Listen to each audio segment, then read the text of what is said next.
as we all had our heads down, thousands of them. These are the men and women every day who do what they do silently, and they do it with courage and with dignity.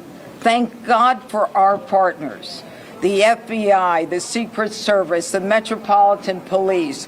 All of them tonight acted so quickly that they prevented what could have been a horrific event where we were all sitting there in one room.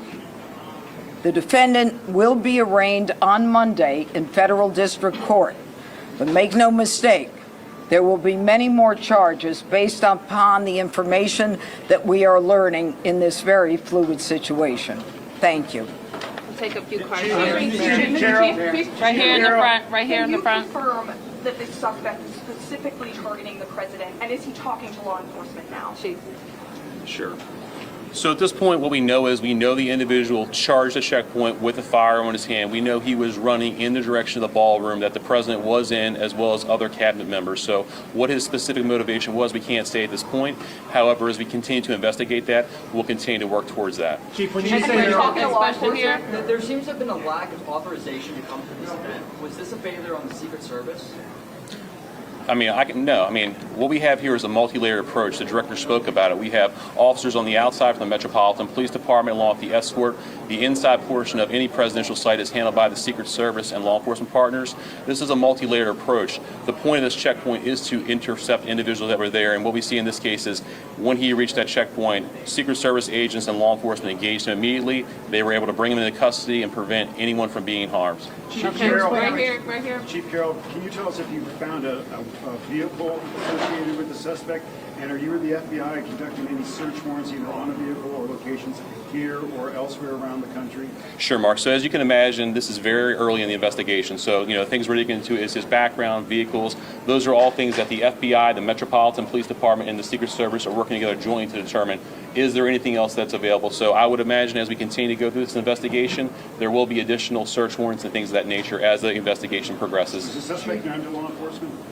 At this point, he was not known to the Metropolitan Police Department, I can tell you that. Right here. Chief, there are multiple other parties and events happening associated with this weekend tonight. Is there any reason to believe that there will be security concerns at those events? Are there preparations being made locally to protect those attendees? Yeah, absolutely not. So we have no indication. This is an isolated incident with one individual is the information that we do have. However, we do have additional officers across the city that are giving special attention.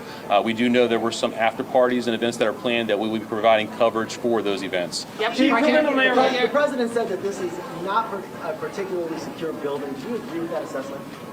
I'm not exactly 100% familiar with this building. I do know in this incident tonight, I know there was a security plan that was developed by the Secret Service that the Metropolitan Police Department assisted with, and I know that security plan did work this evening. Right here. Thank you so much. Do you know specifically if President Trump was a target of this attack? And can you speak to, there was reporting about the suspect assembling a long weapon to get into the ballroom. Can you speak to that at all? Yes, as we said before, we do know the president was inside the ballroom. We know there was cabinet members and many guests in there. Who specifically he was targeting at this point, that's part of the investigation. We do know that he was armed with a shotgun when he ran through that checkpoint, so that would look like a long weapon in video. All right, right here. Can you clarify, earlier you said there was an exchange of gunfire. Did the suspect fire any shots? And did the uniformed officer, do you know yet which weapon he was shot? Yeah, obviously we're only a couple hours into this incident, so we don't have that level of information.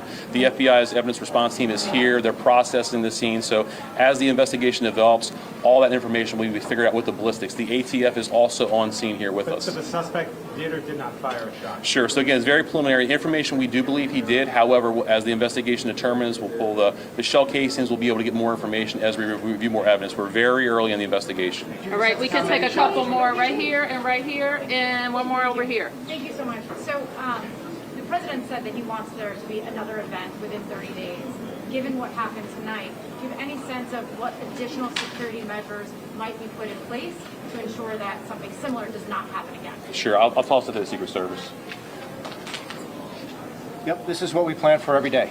So we take each and every case and we evaluate it, and we do site assessments. And that's why we go out and build these sites per what the event is, and that's how we go about our business.